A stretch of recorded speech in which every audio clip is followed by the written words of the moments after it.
Phil starts out by being an egocentric character who doesn't give anyone the time of day except for himself.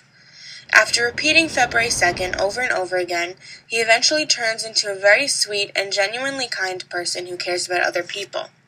In contrast, George starts off as a kind and caring individual who always had the decency to look out for others.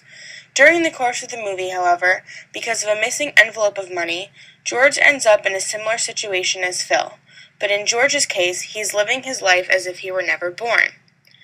Phil is not a nice person in the beginning of the movie. He doesn't give others the time of day, not caring what happens to them in the end. All Phil cares about is himself and getting out of Punxsutawney. He doesn't care if people need help or want to talk with him. To Phil, that is not what is important in life. He is the reason for repeating February 2nd over and over again. However, he is also the reason for getting out of the repetition of the day after learning in time that the lives of other people are important. George is a nice person in the beginning of the movie, but he is not the reason for his wishing he had never been born. It is through a series of events in his life that cause him not to leave Bedford Falls.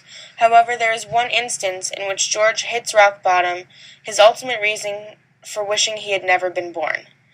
Mr. Potter, the one who keeps hold on the missing money, is the reason for George wishing he had never been born.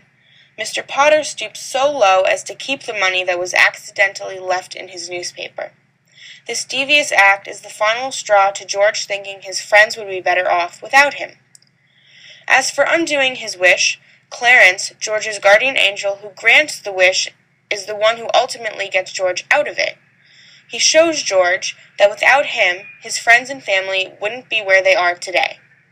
Because of Clarence, George finally realizes that his family and friends are the most important things in his life, and that is what finally gets him to realize he wants to live again. Get me back!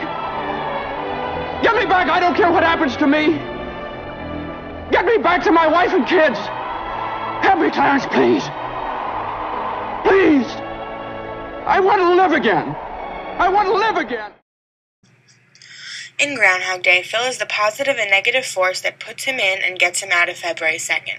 In It's a Wonderful Life, Mr. Potter is the negative force that makes George want to wish for himself not to be born. Clarence is the positive force that grants and removes the wish. The difference between these two men is the way in which they end up in their situations. Phil is being taught a lesson about life, but so is George. However, the reason for their lessons are different. But in the end, both men end up happy and content in life.